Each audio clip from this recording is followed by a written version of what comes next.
আমাদের সর্বশেষ সরকার বিসিএস জিনিসটাকে এতটা মানে সোনার সোনার হরিণ স্বর্ণের হরিণ যাই হোক এমন বানিয়ে রাখছিল যে আমাদের দেশের এত বড় একটা সংখ্যা, চিন্তা করুন 1500-2000 এত সংখ্যা, এটা কি বিসিএস হয়, এর জন্য লাখ লাখ স্টুডেন্ট পরীক্ষা দেয়।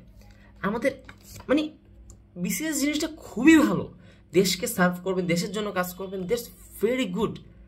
সমস্যাটা হচ্ছে ওই বিসিএস হওয়ার জন্য মানুষ যে পরিমাণ এফোর্টটা দেয়, ওই ওই সেম এফোর্টটা দিয়ে অন্য কোনো একটি মানে ইন্ডাস্ট্রিতে যদি সে জাস্ট এফোর্টটা দিত, সেম এফোর্ট উল্টা তার থেকে কম, সে ওই ইন্ডাস্ট্রিতে থ্রাইভ করতে পারতো খুব আরামসে। মানে ভার্সিটিতে দেখা গেছে কেমিস্ট্রি, ফিজিক্স, ম্যাথ এদের স্টুডেন্টরা, ইঞ্জিনিয়ারিং স্টুডেন্টরা মানে বিসিএস এর জন্য জাস্ট পাগল হয়ে থাকে, সে তারা পড়তেছে। সায়েন্সের স্টুডেন্ট তারা বিসিএস পড়তেছে ইচ্ছে মতো, কেন বিসিএস এর প্রিপারেশন নিতেছে, তারা বিসিএস ক্যাডার হতে হবে, এটার সাথে পাওয়ার আসে, এটা আসে সেটা আসে, সমাজে আর কোনো চাকরি নেই। ছোটবেলা ছিল না doctor engineer, doctor engineer, doctor engineer, নামটা জপে, বাপ মারা বলেন, টিচাররা বলেন কি হবি তুই, doctor engineer, doctor engineer, doctor engineer, doctor engineer. মাঝখানে দুই একজন আবার একটু পাইলট শব্দটা বলতে পারতো, এটা একটি কুল শব্দ ছিল, মানে কুল শব্দ পাইলট। খুবই কম মানুষ ছিল, দেখা গেছে যে বলতো, আমি আর্মি স্কুলে ছিলাম তো, Comilla cantonment high school, so কিছু ছিল যে আর্মির দিকে একটু বলতো, মানে অল্প, না হলে সবাই ডাক্তার ইঞ্জিনিয়ার, ডাক্তার ইঞ্জিনিয়ার। এখন বড় ভার্সিটিতে আসার পর কি কর্পোরেট বিসিএস, মানে বিজনেস শব্দটা মনে উচ্চারণ করতে পারে না, corporate BCS, corporate BCS, corporate BCS, ঠিক আছে, কিন্তু মানুষের মধ্যে না ক্লিয়ারেন্সটা কম, খুব ক্লিয়ারেন্সটা কম। বিসিএস যে কেন দিবে যায় না, পাওয়ার আসে, এর সাথে অনেক কিছু সুবিধা আছে।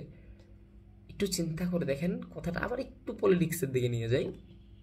জানা উচিত একটা সরকার যখন জনগণ যখন মূর্খ থাকে না, তখন স্বৈরাচার হওয়া লাগে না, এমনিতেই দেশ কন্ট্রোল হয়ে যায়। মানুষ মূর্খ, আমার কোনো কাজে আমি দেশ চালাচ্ছি, তারা কি প্রশ্ন করবে?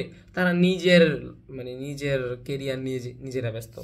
কি দেখালাম যে যখন আমাদের একটা হিউজ ইয়াং জেনারেশন কি করতেছে, বিসিএস নিয়ে প্রস্তুতি নিতেছে, বিসিএস নিয়ে তাদের লাইফ কাটতেছে।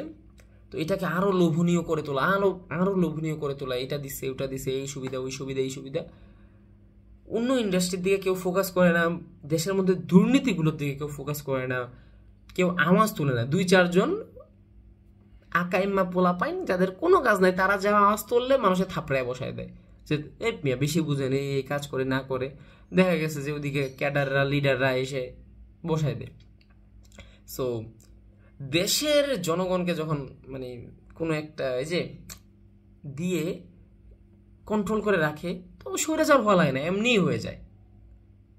কিন্তু যখন দেশের মানুষজন সজাগ, তারা নিজের কেরিয়ার নিয়ে সচেতন, তারা দেখা যাচ্ছে যে কি হচ্ছে না হচ্ছে সব কিছু নিয়ে সজাগ, যে বিসিএস এর জন্য এত কষ্ট করে মানে জিনিসটাকে সাজালো, পরে ওই বিসিএসসি শেখ হাসিনাকে মেরে দিল কিভাবে, কোটা দিয়ে।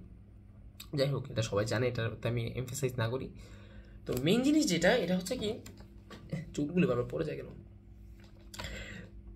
চেষ্টা করেন ভিন্ন ইন্ডাস্ট্রির দিকেও যাওয়ার জন্য। আরো ইন্ডাস্ট্রি আছে, অনেক নিশ আছে, অনেক টাকা দেয়, সম্মানিত জব।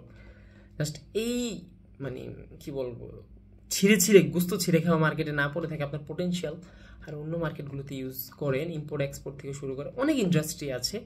আপনার স্কিলটা ভালো কাজে ইউজ করেন, আর স্কিল যদি না থাকে শিখে ফেলেন। একটা স্কিলের প্রতি মানুষ এত সময় দেয় না, আপনি 5টা বছর সময় দেন, আপনি অ্যাবভ অ্যাভারেজ হয়ে যাবেন। জাস্ট একটু সময় দিয়েই দেখেন না, খালি ওই কোন কি বলে কি জানি দেখলাম, এক ভাইকে দেখলাম যে বিসিএস এর জন্য পড়তেছে, কত সালে কোন সিনেমার ডিরেক্টরকে এইকে। ভাই কেন শিখবো না, আমার কাছে গুগল আছে রে ভাই, আমি শিখবো না, দরকার নাই। আমার বিসিএস এর সাথে কেমন জানি, আমার জানি শরীরটা কেমন কেমন করে, বিসিএস ভালো লাগে না। এই জিনিস আমার কাছে ভালো না লাগার রিজনটা হচ্ছে এইসব আশেপাশের মানুষরা যখন এটাকে টক্সিক বানাই তুলছে। বিসিএস তো ইন্টারেস্টিং জিনিস ছিল। সো চেষ্টা করেন নিজেকে ভালোভাবে বড় করার জন্য, ভালো একটা গোল রাখার জন্য, আর সরকার কি করতেছে না করতেছে এদিকে একটু নজর রাখার জন্য। That's all.